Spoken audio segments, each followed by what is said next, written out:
lapitan, kung saan, expert. Munang mabalan din mo ni mga igsoon nga expert. Expert kayo kung saan? Mo judge. Hukom. Kana siya kay na-disgrasya. Ito, ano ba yung tigaw-tigaw ba?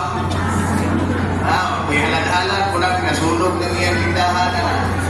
Dagat kay kay sunog. That's why we need to be open to the Lord.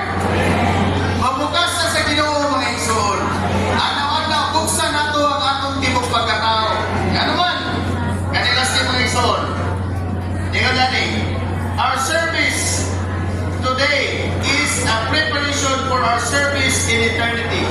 God's only goal in time. No, ang tumong only goal in time is to dispense Himself into us day by day. That's why day by day we need to be open to the Lord. Usahay na yung mga circumstansya nga maabot sa ato, para angkos na para sa man, para ipaambit ang iyahang kaugalingon din nato. Walang dito sa working ones kanin, duwa ka nagpong pangutana. Si Hope, no, sa Hope, naidako nga duwa ka nagpong pangutana. Unsa nang tuyo sa aton, what is the purpose of creating man? Ganong gibuhat man ta. Then secondly, kani, unsa may tuyo nga nung idiltwid man ta, idilta sa Ginoo. Unsa may tuyo ani mga igsoon, ganong na mga circumstances mabot sa tuwa.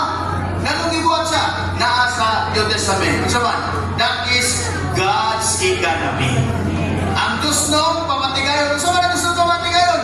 Is to dispense, ipaambit ang iyang kaugalingon din nato.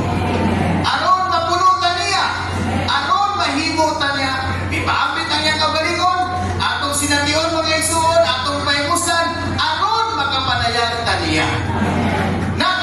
Not only individually, but corporately mga igsoon, mahimutan ang corporate expression. Amen? So, salamat sa Ginoo nga nagkapahimulos na ganuan. Ingon ani, kani mga igsoon, we can never improve ourselves. Kabalo ba niya, Lord? Dili na to na, ang igamit mo yung word, never. Dili na ta maka-improve. Isa ko, nakakanta na lang, gusto kong bumait, pero di ko magawa. Ito yung ginoo lang itong young people din. Gusto, mingon na sibita kayo nga, gusto ko mahimong mayong bana. Nagka-worse manong ka, magabana. Gusto ka mahimong igsoon, mayong igsoon, nagka-worse manong ka. Ngayon, we can never. Usa na itong ikinahanglan mga igsoon, we need a shepherd to feed us all the time. Nagkinahanglan tao, magbalantay nga kanunay mo pagkaonan. No wonder, ang Ginoo, He present Himself, I am the bread of life.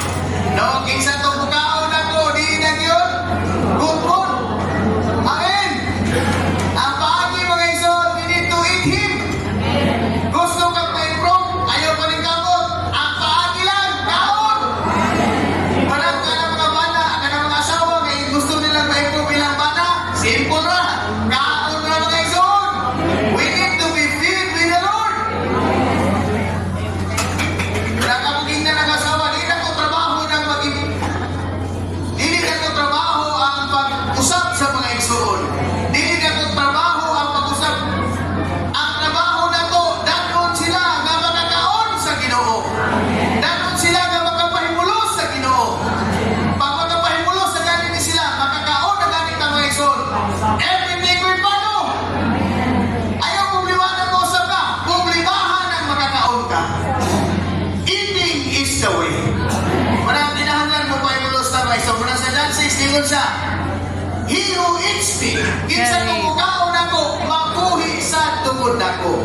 Kung gusto tang makapahimulos, mahimutang pagpadayag sa Ginoo, we need to enjoy the Lord. Walang ayaw unta ninyo na hununga, katong kasugo na o basa sa basa truck. Padayon. Dahil mga igsoon, tanaman mga tigom. Yung ganing kung gusto ta nga kanikuan, gusto ta nga kaning mahimong-himsog na magtotoo, dahil kung nataputang atong kinalan buhaton. Una, kinalan mo, basa